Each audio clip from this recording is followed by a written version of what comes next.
సేవకులారా సువార్తికులారా యేసయ్య కోరుకున్న శ్రామికులారా సేవకులారా సువార్తికులారా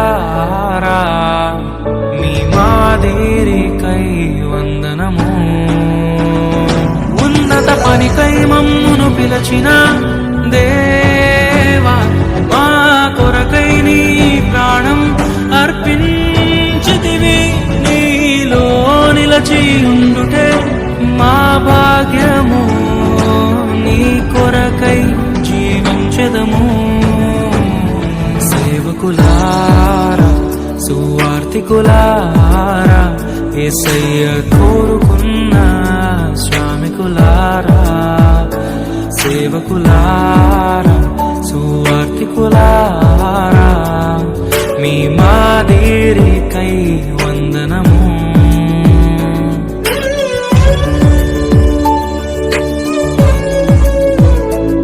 చంపారు, ప్రవక్తలను చంపారు, ప్రవక్తలను రాళ్లతో కొట్టారు, అవమానించారు, చంపారు. ప్రభు అన్నాడు, కాబట్టి రాజు కోపపడి తన దండ్లను పంపి ఆ నరహంతకులను సంహరించి వారి పట్టణము తగులబెట్టాడు. మీకా నిలబడి చెప్పాడు, హోషేయ నిలబడి చెప్పాడు, యెషయా నిలబడి చెప్పాడు, ఆమోసు నిలబడి చెప్పాడు. వాళ్ళు చెప్పిందంతా ఇదే, రే మీ మధ్య న్యాయం లేదు. నేనేమడిగాను? మూడే అడిగాను. మనుష్యుడా, ఏది ఉత్తమమో నీకు చెప్పలేదా? నేను నీకు ముందే చెప్పాను కదా.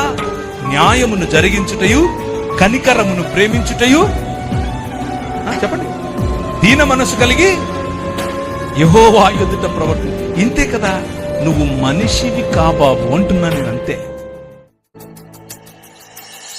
దైవాజ్ఞను నెరవేర్చుటకు మా కోసం బలి అయ్యారు.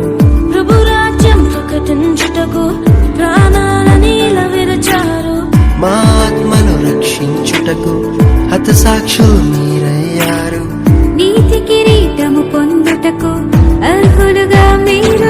ఉన్నత పనికై మమ్మును పిలచిన దేవా, మా కొరకై నీ ప్రాణం అర్పించితివి.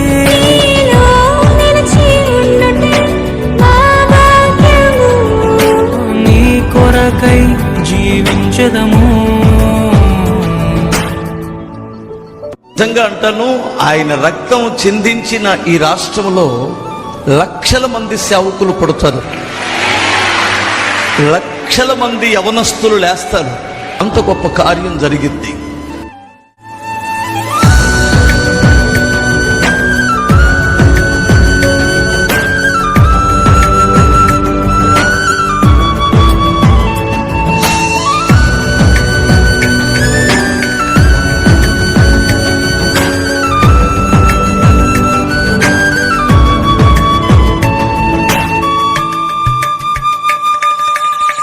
సంగమును కాపాడుటలో కాపరులుగా మీరున్నారు.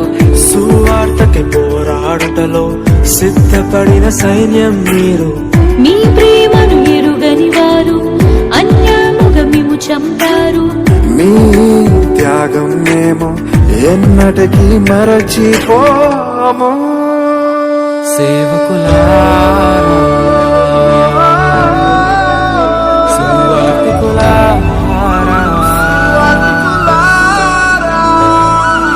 మాదిరికై వందనము.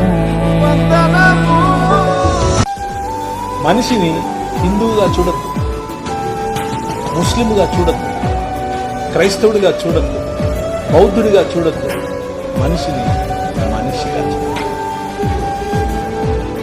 కష్టమా? చాలా కష్టం. సువార్తను అందించుటకు ఎన్నో హింసలు పొందారు. ఆకలితో మోకాళ్ళుని సంఘమును పోషించారు. మాకు మాదిరి చూపించుటకు క్రీస్తును పొడి జీవించారు. మీ జత పని వారము మేము, మీ జాడలో చెడుగత పనికై మమ్మును పిలిచిన దేవా, మా కొరకై నీ ప్రాణం అర్పించితివి. నీలో నిలచి ఉండుటే మా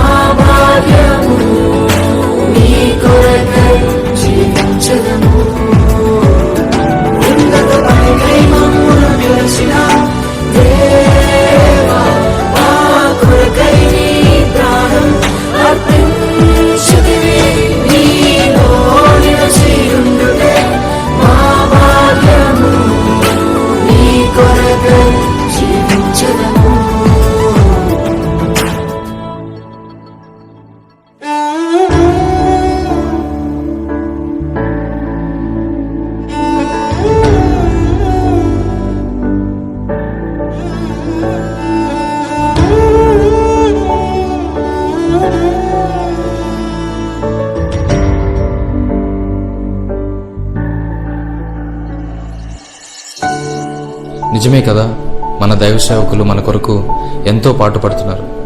మన జీవితంలో కష్టం వస్తే వారి కన్నీటితో ప్రార్థన చేస్తున్నారు. మన జీవితంలో బాధలు ఎదురైతే వారు మనల్ని ఓదారుస్తున్నారు.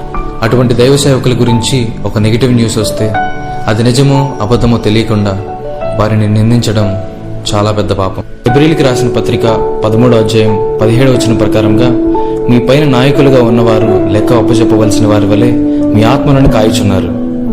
వారు దుఃఖముతో ఆ పని చేసిన ఎడల మీకు నిష్ప్రయోజనము గనుక దుఃఖముతో కాక ఆనందముతో చేయనట్లుగా వారి మాట విని వారికి లోబడి ఉండుడి. ఇంకా ఎంతో గొప్ప సేవ చేసిన దైవజనులు ఎంతో మంది ఉన్నారు.